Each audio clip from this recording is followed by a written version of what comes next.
Greetings, beautiful souls, and glory be to God Almighty, the Most High, the only God we worship and serve. Beautiful souls, thank you guys so much for joining me on another episode of Let's Break Down This Bible. And today we're going to get through Genesis chapter 50, which is actually the last chapter in Genesis, the beginning. Now, Genesis chapter 50 is actually the continuation of the death of Jacob, also known as Israel. Now, Joseph threw himself upon his father and wept over him and kissed him. Then Joseph directed the physicians in his service to embalm his father Israel.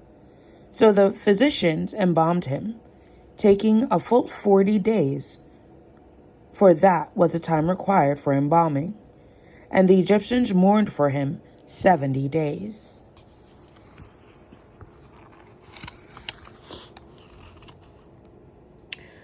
When the days of mourning had passed, Joseph said to Pharaoh's court, "If I have found favor in your eyes, speak to Pharaoh for me. Tell him, my father made me swear an oath and said, I am about to die. Bury me in the tomb I dug for myself in the land of Canaan.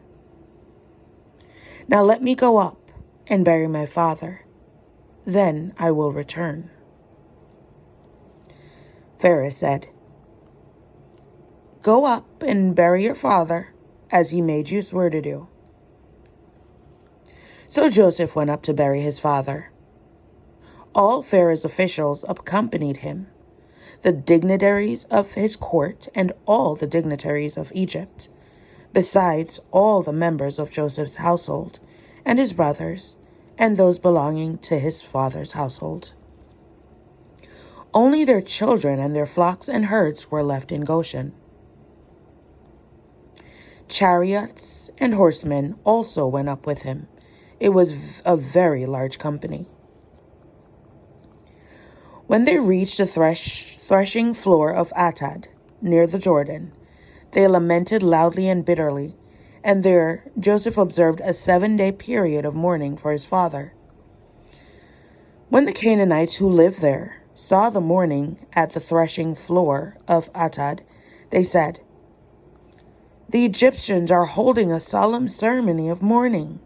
That is why that place near the Jordan is called Abel Mizraim." So Jacob's son did as he had commanded them.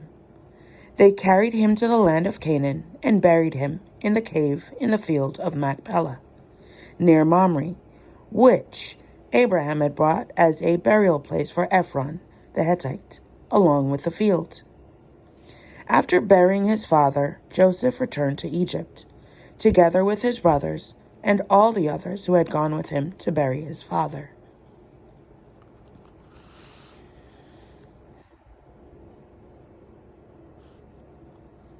Genesis 50, verses 15. Joseph reassures his brothers. When Joseph's brothers saw that their father was dead, they said, "What if Joseph holds a grudge against us and pays us back for all the wrongs we did to him?" So they sent word to Joseph saying, "Your father left these instructions before he died. This is what you are to say to Joseph. I ask you to forgive your brothers the sins and the wrongs they committed in treating you so badly. Now please, forgive the sins of the servants of the God of your father." When their message came to him, Joseph wept. His brothers then came and threw themselves down before him.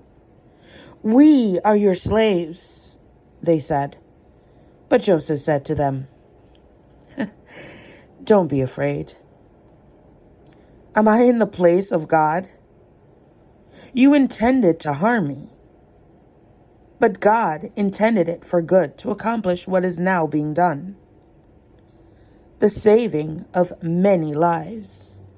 So then, don't be afraid. I will provide for you and your children. And he reassured them and spoke kindly to them. Genesis 50 verses 22. The death of Joseph. Joseph stayed in Egypt along with all his father's family.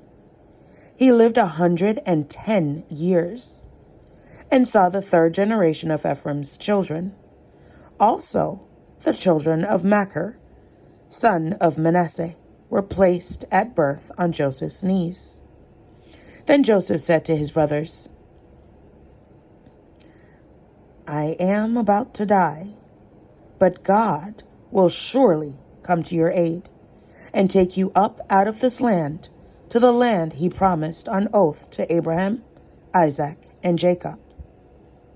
And Joseph made the sons of Israel swear an oath and said, God will surely come to your aid, and then you must carry my bones up from this place. So Joseph died at the age of 110, and after they embalmed him, he was placed in a coffin in Egypt. Now, beautiful souls, that brings us to the end of Genesis chapter 50 and also to the end of Genesis. What did you guys think of this particular chapter? Now, something I want to say is God made day and night. So the word morning is used for death. If you have listened to every chapter in Genesis, the first chapter states God created the day and the night. So morning was something made up from the system. Okay?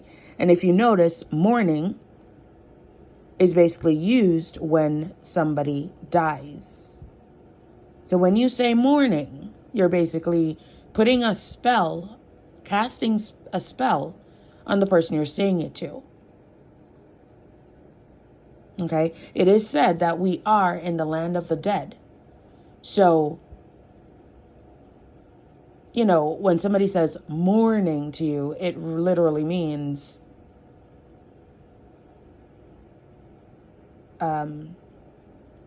mourning, as in mourning.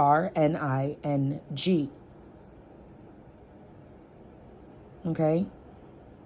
So let's stop using the word mourning and maybe, use something else, as in salutations, greetings. Those words are better than casting a spell of mourning. Basically, you're wishing that, something happens to that person or something happens to someone in that person's family. At least that's the way I look at it.